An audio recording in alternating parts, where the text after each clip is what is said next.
Hello guys, in today's episode, before we begin, make sure to like and subscribe so you don't miss out when we post.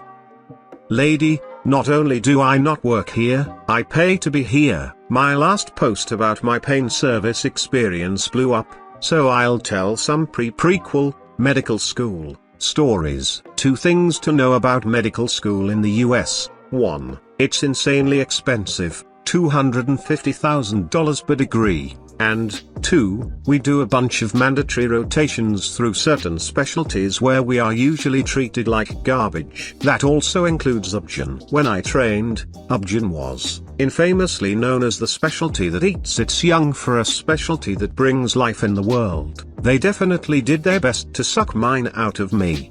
Who knows, maybe it changed in recent years. Anyway, that's the setting. I'm in the labor unit working night shifts, 7 p.m. to 7 a.m. The residents, training doctors, and attendings, practicing doctors, in charge of the team, have made it clear to me that in the hierarchy of importance, I am beneath the trash can. So I'm stuck there for 12 hours avoiding them when they're stressed and trying to help to the degree I don't piss anyone off. Lady comes rolling in with 2 other people, and one of the residents tells me to go see her. Me. Hi, Is that really Butter, the medical student with the labor and delivery unit? Is it okay if I ask you a few questions? Patient, just give me a moment. I need to check your aura. Me. What? Side note, I pride myself now on having an amazing poker face, in part because of some batshit things I experienced in medical school. This was one of them. Patient, your aura. I detect oranges and yellows. You're an optimist, aren't you? I need that right now. Come in. Coming. Me. Thank you, mom. I was young and innocent and didn't leave immediately,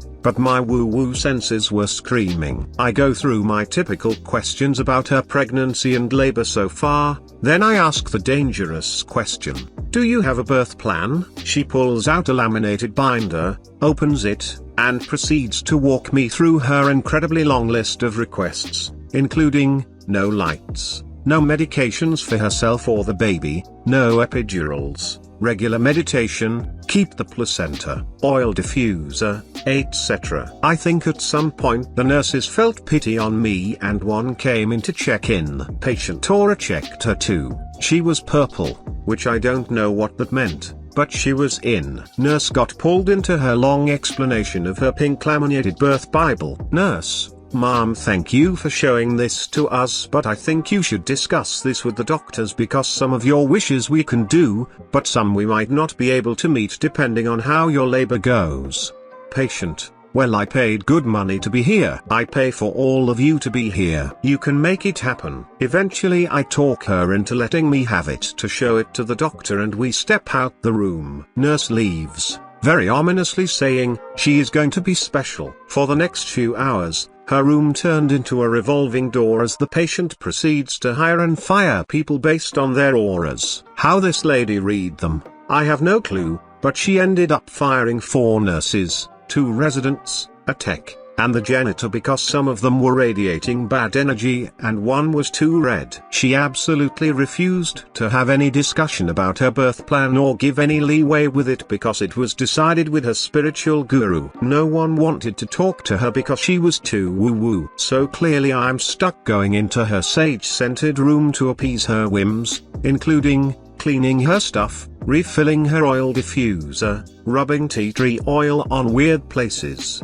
helping her in her yoga positions. Then the labor pain really kicked in. And suddenly, morphine was okay in her birth plan because it was a natural remedy. And the anesthesiologist's piercing green aura was tolerable because he mellowed into a soft matcha. Except, when you give too much morphine to a pregnant woman, the baby also gets it too, and the baby's heart rate was slowing. So I'm stuck telling her she can't get more morphine. Patient, oh thank goodness you're here. I need more morphine. I'm in so much pain. Me, Mom, I understand you're in pain. However, we can't give you any more. Your baby can't tolerate it. Patient, the baby is completely fine. I feel him. It's me you should be worried about. I'm the one paying to be here. I'm in pain. I need the morphine. Me, Mom, the anesthesiologist can discuss giving you an epidural for pain control. It'll be safer for both you and the baby and it'll control your pain. Patient, you want to put that toxin in my body?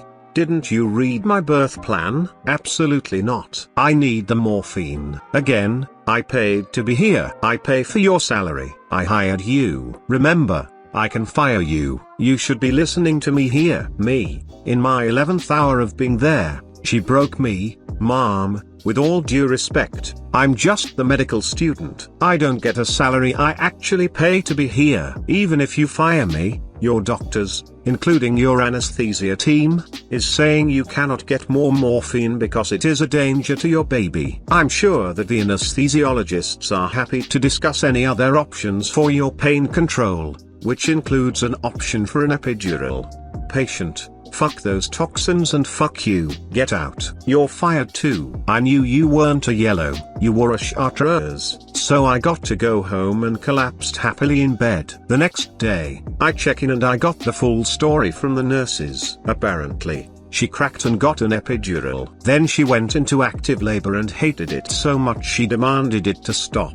She underwent general anesthesia for a C-section and delivered her baby. For the rest of the month I was there, all of us had little name tags with our aura colors on it. I was chartreuse. TL Dr. Aura reading lady fires me over morphine and ends up playing herself. How I put a crack in my cold dead heart. Yesterday I went to the arts and crafts store in search of picture frames. While I search for a pre-cut natural white mat board in my desired size because the store was grotesquely understaffed and there was a line at the framing counter, I hear a woman ask another for assistance. She was wearing a shirt that matches the employee smock.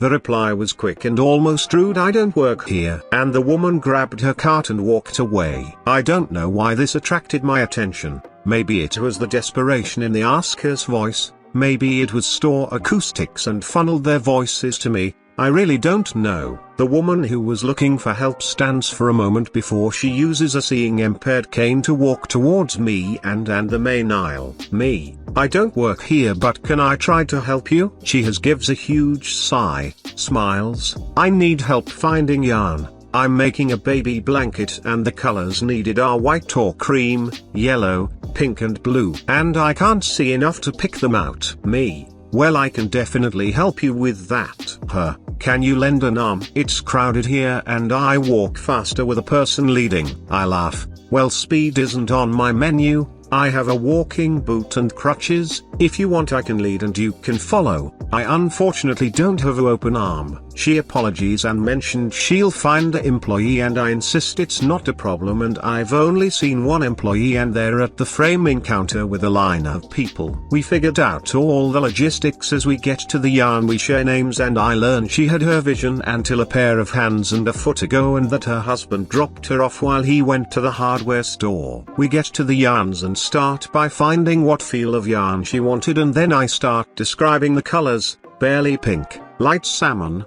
cotton candy pink to banana skin yellow, and banana flesh yellow, and this is almost to orange pink. I was told I was describing the colors well and gathered the bundles. We finished our shopping together and even checked out one after the other and she insisted on buying me a chocolate bar as a thank you. Total grandma move the right. Mama Seshu, I hope your great-grandbaby's blanket turns out wonderfully soft and as loving and sweet as you.